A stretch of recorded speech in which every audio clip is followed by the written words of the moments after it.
Llegó la hora, el cuentito final. Llegó la hora de la historia que vamos a contar hoy, como hacemos cada domingo. Justo hablábamos de Dolina y venía pensando, sin saber que íbamos a hablar de ese tema, que el título de este crimen, o de la historia que cuenta este crimen, podría ser un título, es un título bastante dolinesco. Ajá. El fruto de una vocación impuesta se llama. Oh. Díganme si no es prometedor. Me gusta mucho. Díganme si no es prometedor. Sí, ni hablar. sí. Bueno, vamos a contar la historia del día de hoy, que tiene que ver con... primero vamos a situarnos geográficamente, a mí me gusta como ubicarnos siempre. Vamos a situarnos en España.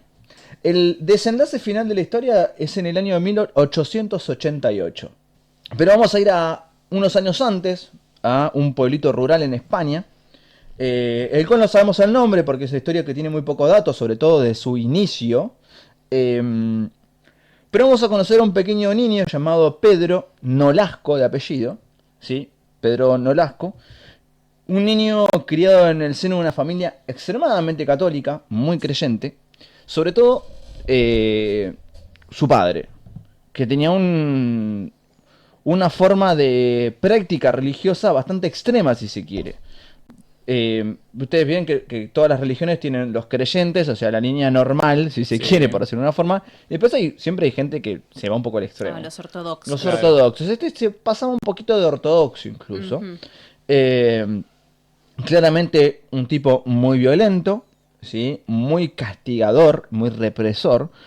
Y por una razón básica que era que casi toda acción humana, podemos llegar a decir, era considerada para él algo de ateo o una falta de respeto a Dios. Entonces, imagínense que sus hijos eran castigados por cualquier cosa, ¿no? Casi por respirar, ¿no? ¿Recuerdan el famoso pecado original? ¿Viste? Bueno, yo nací, ya soy pecador, pará un poco. Déjame respirar un poco. Acabo de nacer. Ya estoy pecando. Bueno, esto al extremo, ¿no?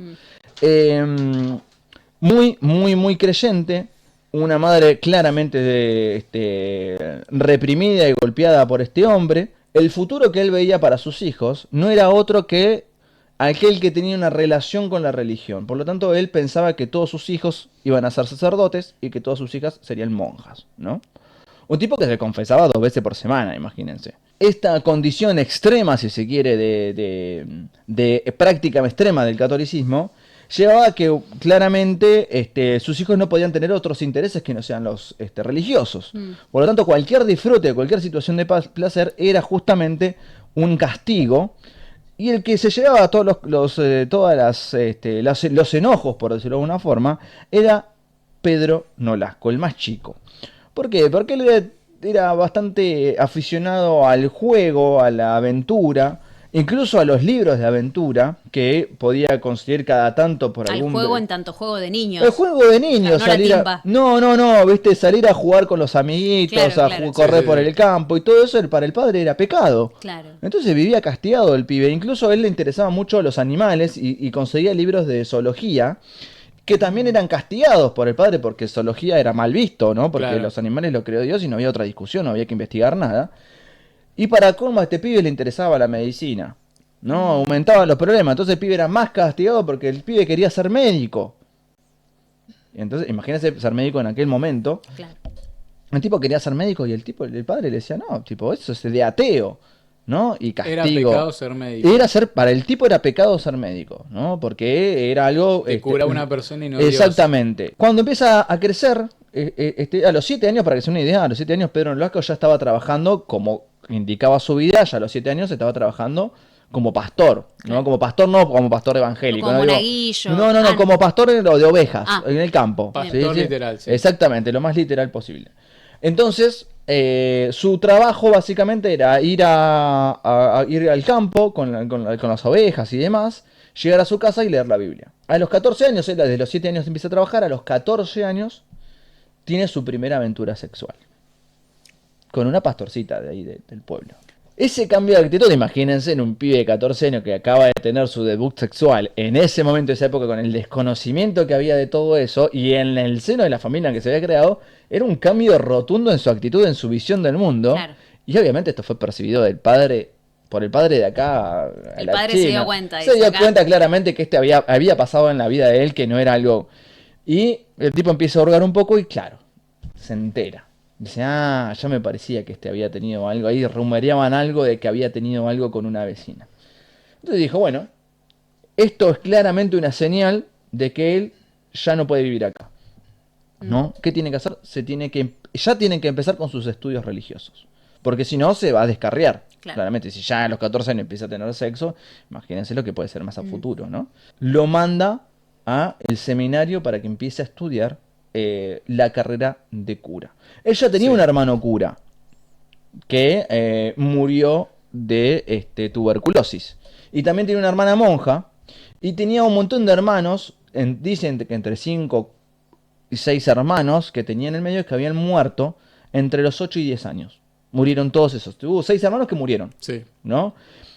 Ahí vemos un poco lo que decíamos hace un rato. Es como la relación de su padre con la religión era tan grande y tan ciega su visión sobre que la medicina era algo ateo, que sus hijos se enfermaban y el tipo era como, bueno. Cuando él, dicen que cuando él va a retirarse a su estudio de sacerdocio, lo vienen a buscar, y él estaba parado en la puerta de su casa llorando, y que incluso insultó y se enojó con todos sus hermanos, con su mamá, que su mamá lloraba como una desconsolada, porque ella lo entendía a él. Ella decía, tipo, ¿por qué le haces esto a nuestro hijo? Pero bueno, era el capo de la casa, no le pueden decir nada. Entonces esa situación era muy dolorosa para la madre y muy dolorosa para él, que dicen que él se tragaba las lágrimas, que tenía los ojos llenos de lágrimas, pero que no lloraba, porque era muy orgulloso, había cultivado un carácter muy duro y muy resentido. Sobre todo para con su padre. 14, 15 años. 14, 15 años y ya tenía un carácter duro, no se permitía llorar, ni siquiera en los momentos donde él era muy vulnerable, donde él estaba sufriendo muchísimo, pero no se permitía eso por orgullo. Primero porque su padre se lo había impuesto, porque imagínense que llorar para él estaba prohibido, claro. Pero también porque se había criado a los palos, ¿sí? Su padre lo fajaba todo el tiempo, a él y a su familia, a su madre. Si él lloraba, cobraba a la madre y los hermanos.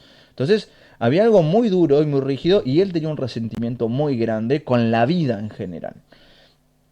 Él, obviamente, asume su destino, el destino que le habían marcado, y esta vocación impuesta. Para sorpresa de muchos, él termina el seminario, él se recibe de sacerdote, y gracias a los contactos de su padre, ya siendo un poco más grande, consigue que le den una capilla. Una capilla le dan el cuidado de una pequeña iglesia en un poblado cercano. Él empieza cercano al lugar donde estudió, no cercano a lo de su familia. Él lleva su labor normalmente, dicen que incluso con mucha dedicación, que era un tipo muy atento, pero que sí había muchos rumores de que no era una persona muy llevadera y que incluso tenía muchas reacciones violentas. A todo esto llegó un desenlace en donde él termina peleándose, dicen una yerta de armas, le decían, termina básicamente a las piñas con otro cura. Sus superiores le dicen, bueno, mira, esta situación está siendo muy compleja para nosotros, así que necesitas cambiar un poco de aire, necesitas ir a un lugar donde quizás te conozcan menos, donde quizás no seas, tu nombre no suene tanto, así que te vamos a mandar a América, ¿no? Así que desde España lo mandan directamente, ¿a dónde? A Buenos Aires. Desde España directamente a la Argentina. Con una mano atrás y una y adelante. Claro. Es recibido por el arzobispo, claramente, porque él era cura, claro. ¿No? Estamos hablando de un cura, ¿no? Él era cura, llega a Argentina, y ese es uno de los primeros antecedentes que lo tienen como marcado acá en nuestro país. Que es que cuando llegan los papeles de la Argentina, el arzobispo de Buenos Aires lo mira y dice, bueno, a ver, ¿qué te vamos a hacer? Yo empieza a leer el expediente del tipo y dice, no, yo a este tipo no le doy una iglesia ni en pedo. Ven lo que es este chabón, está loco. Entonces, él le dice que entra como una cólera incontrolable y empieza a insultar a todo el mundo, a todos los curas, el arzobispo empieza a insultar. Y esto lo detalla, no saben quién, el doctor Ramos Mejía, que también es el que hace los detalles del caso del Petit Orejudo, de hecho, sea de paso. Que era un jurista muy reconocido para la época, ¿no? Estoy hablando de fines del 1800 y principios del 1900.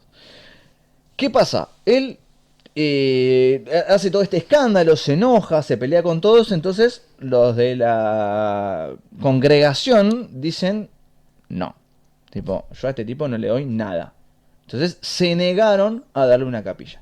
Entonces él, completamente ofuscado, enojado, dice, bueno, yo voy a hacer la mía, no me importa. Entonces se va a la zona de Barracas, el sur de Barracas, de Buenos Aires Sur, y funda una escuela de hombres, una escuela de varones. Una escuela de hombres es algo muy común, ¿no? Y que por lo general estaban encabezadas por curas. Desde la Iglesia Católica le prohíben dar misa y le prohíben usar incluso la sotana de cura. Porque diciendo, che, no, vos fundas tu escuela, pero vos no sos cura, no estás haciéndolo en nombre de la Iglesia Católica. Se pone a vivir en Barracas y empieza a hacer cualquiera en el sentido de empieza a emborracharse muchísimo, empieza a abusar del juego, de la timba, y empieza a tener como muchos intercambios con mujeres. A tal punto que termina en pareja con una muchacha llamada Rufina, en cual no voy a nombrar el apellido porque me lo olvidé. Tiene una relación con él que dura un tiempo considerable, al punto que él, como ya estaba separado de la iglesia, entre comillas, virtualmente le dicen, ¿no? Estaba separado de la iglesia católica, él ya no era cura, o por lo menos tenía prohibido llevar la sotana, pero lo cierto es que él seguía siendo cura. Sí. O sea, la iglesia no lo había abandonado, lo había suspendido.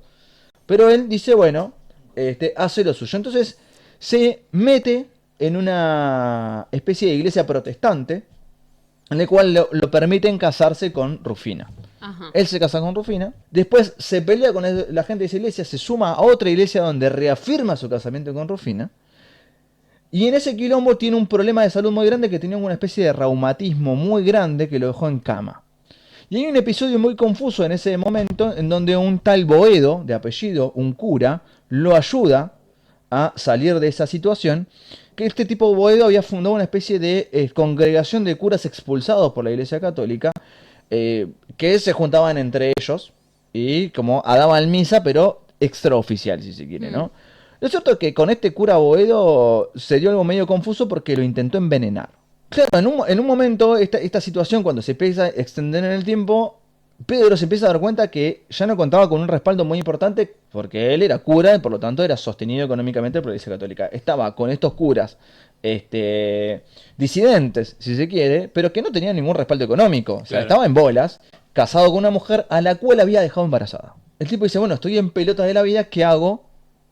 Voy a volver a la Iglesia Católica. Entonces pide perdón por todos sus pecados, lo vuelven a recibir dentro del seno de la Iglesia Católica y le dice, bueno, pero vos acá en Buenos Aires no te podés quedar. Se repite la situación de España. Claro. ¿No? Vos acá en Buenos Aires no te podés quedar. Por lo tanto, te vamos a dar un lugar en una pequeña población del sur de la provincia de Buenos Aires, que hemos hablado acá de ese lugar. Estamos hablando de la localidad de Azul, ¿no? Sur de la provincia de Buenos Aires. Una población bastante, entre comillas, progresista para aquella época, ¿no? De vanguardia, si se quiere. Mira. En donde lo mandan a este hombre como el párroco de la iglesia de Azul. Se establece ahí, claramente la condición era que él viajaba a Azul, pero su casamiento quedaba anulado, o sea, todos iban a ser los boludos sobre que él tenía una hija y que estaba casado, Claro. y su esposa quedaba en Buenos Aires, acá en la ciudad de Buenos Aires, ¿no? Él viajaba a Azul. Ella tenía una propiedad que era parte de los dos, una propiedad de parte de los dos, y había como una especie de promesa que se habían hecho entre ellos, que cuando esto más o menos bajara la espuma, ella se iba a ir a vivir con él de vuelta, ¿no? Ella iba a viajar a donde él esté. Él está viviendo en Azul, solo, ¿no? En un lugar nuevo, en una ciudad nueva, en un lugar donde nadie lo conocía, o nadie conocía su historial. Se tenía con ciertas libertades, ¿no? Con ciertas comodidades. Comodidades que lo llevaban a volver un poco a los vicios del juego, ¿no? Sí, sí. Al alcohol y obviamente a las mujeres, porque si algo que le gustaba era andar con cualquiera que se le cruzaba. Los rumores nunca claros, pero siempre presentes, de que él andaba con un montón de gente distinta, ¿no? Andaba relacionándose con un montón de mujeres del pueblo. Y ahí es cuando la cosa se empezó a rumorear cada vez más fuerte y la gente del pueblo empezó a quejarse de que el cura no era lo más representado del pueblo, no era lo más moralmente correcto, ni ético, ni nada por el estilo, estaba lejísimo de todo lo que podía ser un cura. Entonces vienen las autoridades de vuelta y le dicen, Pedrito, corazón de mi vida, otra vez te tenemos que hacer cambiar estamos teniendo esta charla. otra vez, acá de nuevo, otra vez nos encontramos de nuevo acá. Sí, bueno, vamos a cambiar de aire, ¿te parece? Bueno, te vas a ir a Olavarría. Olavarría, un poco más al sur, no tan lejos, pero un poco más al sur. Cerca. Cerquita, bastante cerquita, pero más grande. Sí, sí. En donde él cultivó otra vez su vida de la misma forma. ¿Con qué pequeño detalle? Que en Olavarría la gente lo quería. ¿Por qué lo quería? ¿Por qué? Porque el tipo, primero un detalle, era muy buen jinete, porque era un tipo criado en el campo. Y eso lo que hacía era que, como Olavarría era una ciudad grande, había mucha gente viviendo por fuera de Muy la ciudad. dispersa, Muy claro. dispersa, exactamente. Sí. O sea, la iglesia estaba en el centro, pero la gente que vivía en el campo vivía en el campo, ¿no? Y no había quien llegue hasta ahí. Y él podía ir. Y él era muy acomedido, un tipo Claro. muy, con todo los favores espirituales, ¿sí? Era como, Claro. che, fulanita está enferma, necesita que alguien le lleve la palabra. Entonces él se subía al caballo, llovía atormentado, lo que no le importaba nada. Caía sorete de punta, coreanos en moto, y él se subía al caballo, subía y se iba. Tengo un amigo que decía, si llueven coreanos en moto. Y se iba el caballo al medio del monte a dar la palabra del Señor. Entonces la gente decía, bueno, es mujeriego, es alcohólico, es jugador, es un desastre, pero él está para todos. Entonces la gente lo quería, era lo importante básicamente, Claro. lo que imparte. Si Alberto Fernández hubiese hecho algo distinto, No. estaríamos hablando de otra cosa. El petit Voy a cortar esta Marco. parte, no, voy a borrar esta parte. No hubiese sido distinto. No. Todo esto era mágico para él, porque él tenía todo justificado, él podía hacer lo que se le cantaba en Olavarría. Hasta que un día llega una carta. Y esa carta era de su esposa, de Rufina, en la cual la había dejado con su hija en Buenos Aires. Rufina le dice, bueno, tuve que vender la casa, porque no tenemos ningún tipo de sustento económico, él no le giraba más dinero, ella no tenía plata, vendió la casa para subsistir. Tan noblemente la pobre mujer le manda el dinero por esa carta de esa casa, diciendo, ataca el dinero, ya tengo los pasajes para ir a Olavarría a vivir con vos. Esto, como era un trato que ellos ya habían tenido, él le venía pateando esta situación Claro, desde azul. Dale. hace rato, le venía pateando que no Claro, puedo, claro. y tenía la excusa perfecta, pues decía, che, no puedo porque tipo, no sé cómo acomodar esta situación de que vos sos mi Claro, esposa. claro. Entonces, Sí. entonces el tipo dice, bueno, lo voy a tomar con calma, ¿no? Dale, vení, te espero, le dice. Ella va a Olavarría, él las recibe junto a su hija, y en esa situación él les pide que ellas digan que en realidad eran parientas que venían de Buenos Aires, que iban a pasar una corta temporada con él. Y que después Sí. iba a ver él cómo resolvía esto, pero que por favor salgan lo menos posible, ¿no? Para que evitar cualquier interrogatorio de algún vecino curioso. Claro. Entonces, tipo, bueno, salgan lo menos posible para que nadie haga Claro. mucho escándalo de esto. Y es ahí cuando su esposa y su hija se establecen con él, dicen que al principio él fue muy distante, como que no sabía cómo manejar la situación, y que después él empezó a ser un tipo más cariñoso, más esto, más lo otro. A todo esto, él tenía que pensar cómo iba a ser esa corta temporada. Ahora, cómo iba a resolver eso era algo que iba a resolver sobre la marcha, diría, ¿no?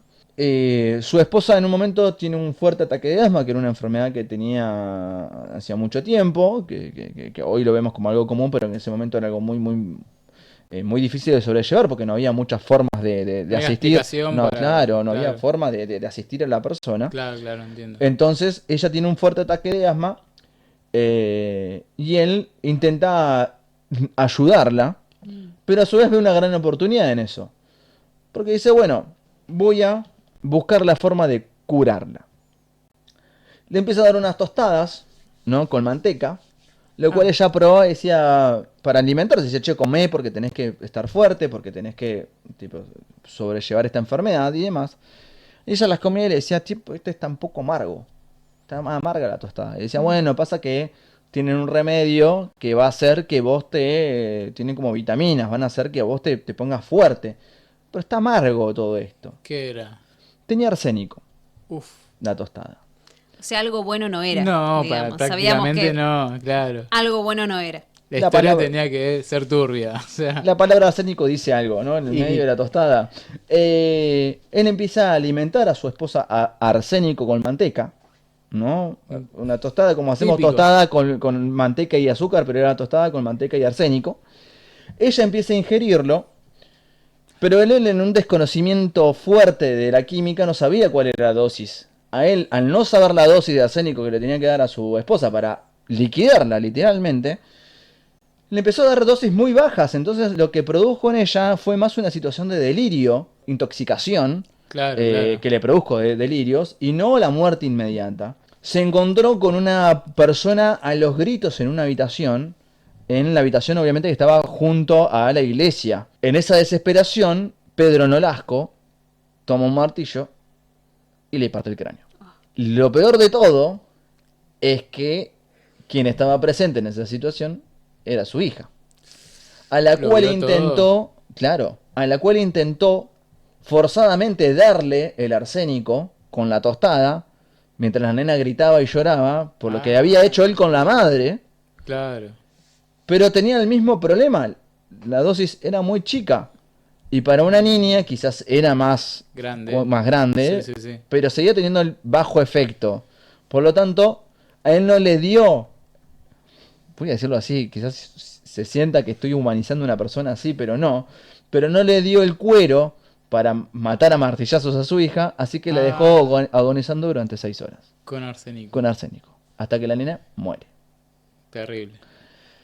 Pedro Nolasco, en su condición de párroco, sale, va a la carpintería del pueblo y dice que tenía una situación en donde una mujer había fallecido en el medio del monte, que era una mujer muy obesa y que necesitaba un cajón muy grande para ella, que le iban a traer, la estaban trayendo en ese momento, y que necesitaba ya mismo darle la bendición a ese cajón y hacer todo lo correspondiente para que esa alma se vaya en paz. Ahí nomás le preparan el cajón, él se lleva el cajón hasta la iglesia. En el cajón él pone a su esposa y a su hija.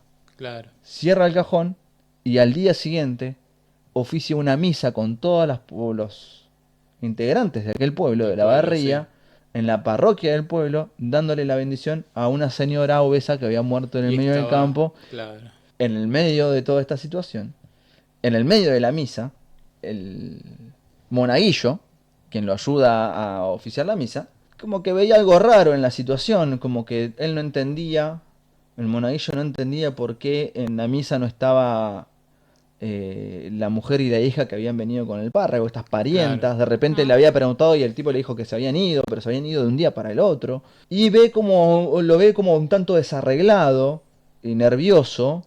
E incluso ve como unas manchas raras en la sotana de él. La sangre. Ve manchas raras.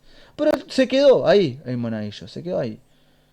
Termina la misa, se llevan el cuerpo, lo entierran. Esta mujer sin parientes que vivía en el medio del campo, que lo tuvieron que traer para que él, siendo un tipo tan voluntarioso, fue a buscar el cuerpo al medio del campo y lo trajo y le dio la misa. Un tipo muy bueno, ¿no? El monaguillo se quedó como nervioso en esa situación y decide, ante la situación de que pasaban los días y seguía sin ver a las parientas, decide ir y hablar con las autoridades de la Iglesia Católica.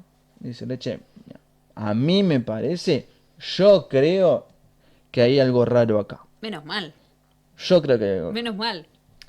Así que fueron hacia el cementerio, desenterraron a la señora del campo y se encontraron el peor de los escenarios, ¿no? Cuando abrieron la tumba, el cajón, se encontraron con los dos. Con los dos.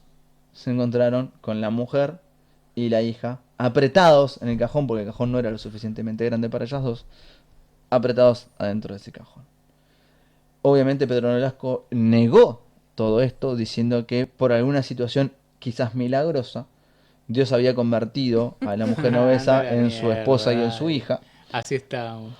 Y lo peor de todo es que durante mucho tiempo intentó justificar, incluso ya detenido y condenado a muerte, justificar esta situación, diciendo incluso que en realidad lo había hecho porque ella le había sido infiel y que fue lo que le pasó fue un ataque de celos.